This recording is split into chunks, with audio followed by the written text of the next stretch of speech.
of predictions. The Mayans simply understood the body's natural cycles. So these unfortunate events are not by chance.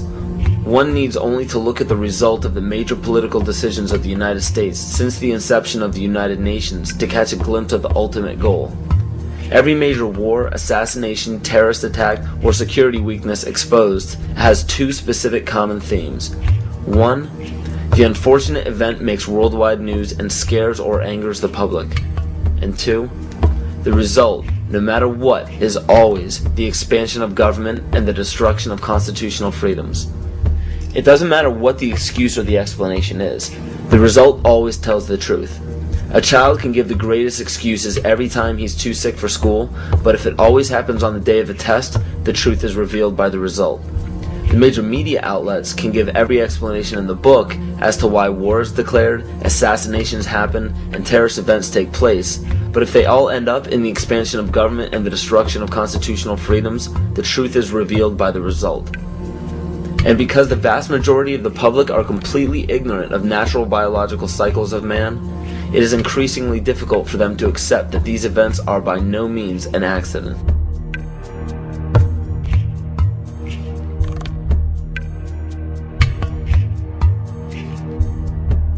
In my rolling on the floor and trying to protect myself from the heat and being in the pitch black, not able to see, that the voices of those behind me screaming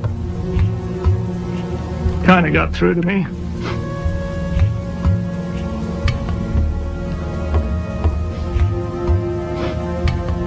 I recognized who they were. Could identify the voices. Are they just coming to kill me? No. Nobody's coming.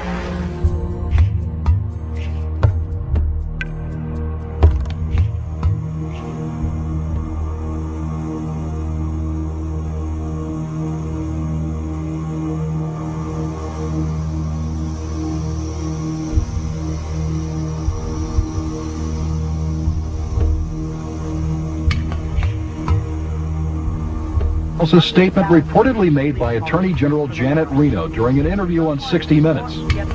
She allegedly defined a cultist as one who has a strong belief in the Bible and the second coming of Christ, who frequently attends Bible studies, who has a high level of financial giving to a Christian cause, who homeschools their children, who has accumulated survival foods, and has a strong belief in the Second Amendment, and who distrusts government.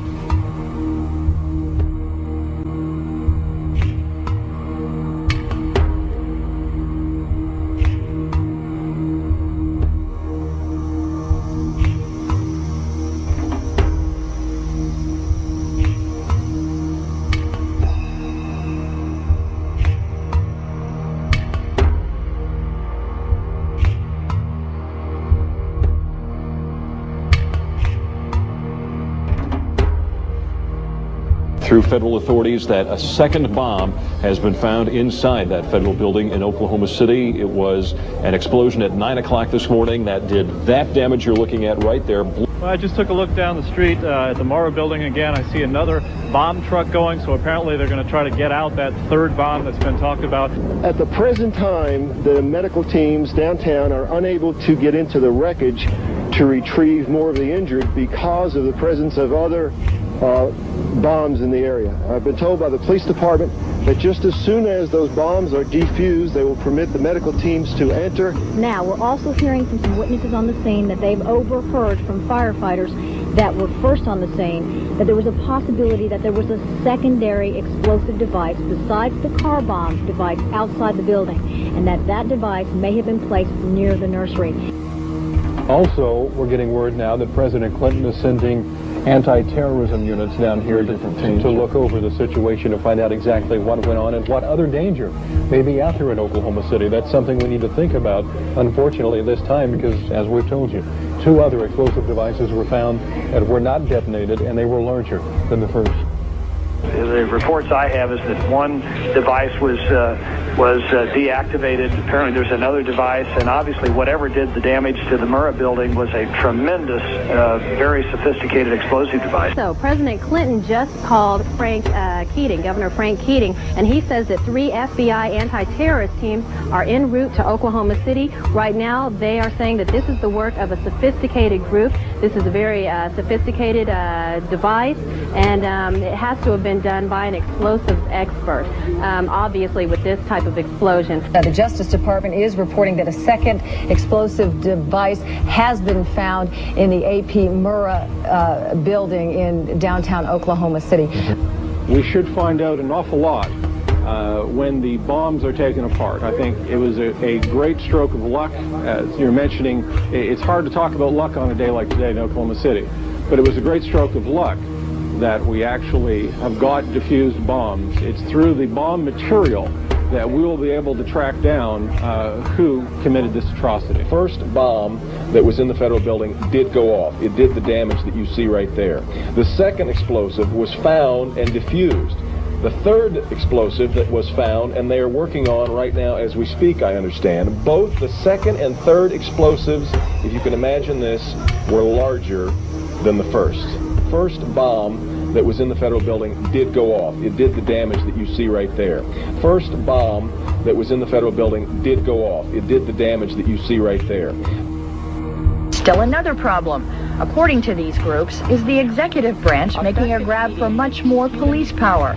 Some of it highly questionable in the aftermath of the Oklahoma City bombing. It shouldn't be the case that Americans have to worry that their phone could be tapped. It shouldn't be the case that Americans have to worry that their credit records could be made accessible by the FBI without them being involved in any criminal activity. The first draft of the House anti-terrorism bill was so loose it could let authorities define as an act of terrorism prosecutable by the federal government everything from threatening your spouse with a gun to blocking an abortion clinic. While the anti-terrorism bills ask for sweeping new powers, the ACLU and others also worry about numerous executive orders that the public knows little about. These orders could give the president, federal agencies, and the military near dictatorial powers.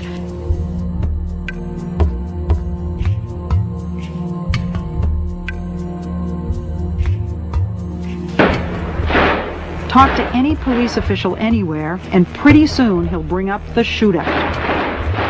February 1997. 2 bank robbers in full body armor and firing AK-47s did battle with police on the streets of North Hollywood, California. It was every officer's worst nightmare come true. Cops outgunned by the bad guys. The one weapon that we've identified can go through a bulletproof vest at 200 yards. After the LA shootout, requests for surplus machine guns increased dramatically. The Los Angeles Police Department alone got 600 M16s from surplus. Nationwide, the number given away more than doubled this year. And many departments decided to issue them to regular patrol officers on daily duty, all because of one shootout in one city.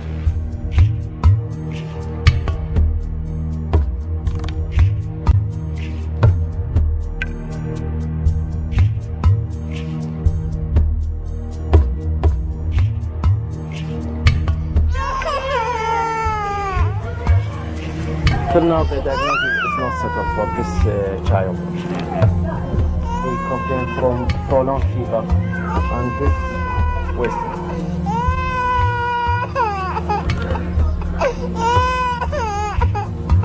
We have heard that 500,000 children have died. I mean, that's more children than died in Hiroshima. And you know, is the price worth it? I think this is a very hard choice, but we think the price is worth it. Worth it because she believes the sanctions are working. In November 1997, former U.S. Attorney General Ramsey Clark headed a delegation of the International Action Center on his 7th trip to Iraq to investigate the continued effects of the United Nations sanctions on the population.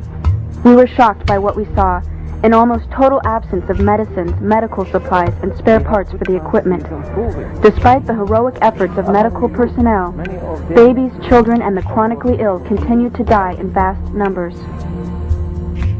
The United States government claims that Saddam Hussein is to blame for the crisis. What is the real cause of the suffering? The sanctions. They are an extension of the 1991 United States war against Iraq.